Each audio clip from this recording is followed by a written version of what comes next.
بسم الله الرحمن الرحیم. د ژوند یوه ورځ دې عبث مه تېروه. حتی یو ساعت لا څه کوې، یوه دقیقه دې لا مه ضایع کوه. ولې؟ په خاطر د دې باندې چې دا هره ورځ الله سبحانه وتعالی تا ته درکړې ده، دا به ارزښته ده. ځکه کله چې نن تیر سي، سبا نه راګرځي. نو کله چې د الله فضل سره موږ سهار وختي راویښ سو، لمونځ وکړو، عبادت وکړو، لمر راوخیږي، ورځ شروع سي، نو نوې ورځ ده، نوی پیل دی. نو دا په دې معنا ده چې نوې موقعګانې هم دي. نو موږ باید د ژوند د هرې لحظې څخه باید خوند واخلو او استفاده ځینې وکړو. ځکه چې دا ژوند الله سبحانه وتعالی موږ ته یو تحفه راکړې ده. د ژوند هر پړاو ښکلی دی، که تکلیفونه دي او که خوندونه دي. په تکالیفو کې باید موږ د صبر او زغم څخه کار واخلو. په الله او په ځان باندې باید موږ اعتبار ولرو.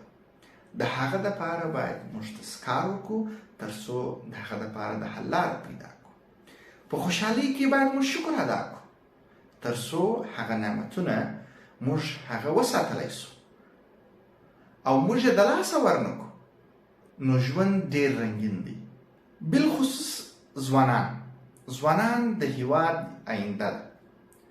ځوانان د یو هیواد د ملا د تیر حیثیت لري، ارمانونه لري، خوبونه لري، او کله چې دا ژوند خدای تعالی دته ورکړی دی، دته عقل هم ورکړی دی، او دته الله سبحانه وتعالی دته یو لقب ورکړی دی چې دی اشرف المخلوقات دی.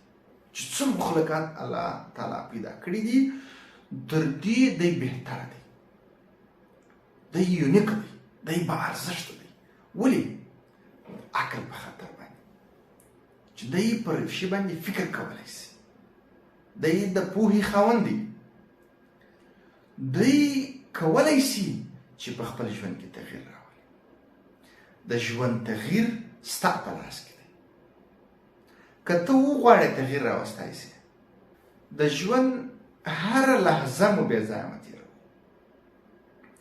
کوشش وکړئ چې استفاده ترې وکړئ. کوشش وکړئ چې یو ځای ته ځان ورسوئ. دا چې د هر انسان دا غوښتنه ده چې زه باید یو کامیاب شخص جوړ سم، زه باید خپل اهدافو ته ورسېږم. نو ورځ دې بې ځایه مه تېروه. د ورځې هر لحظه دې غنیمت وګڼه. ژوند دې غنیمت وګڼه. ځکه چې دا ژوند خدای تعالی تا ته درکړی دی، د موقعګانو ډکې درکړی دی.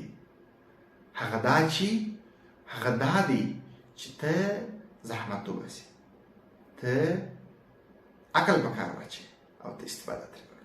کله چې تا د ژوند هره دقیقه، هر ساعت، هره ورځ، هره هفته، هره میاشت او هر کال ته ارزښت ورکوي او خپل وخت بې ځایه تېر نه کوي، نو ته به یو کامیابه شخص اوسې.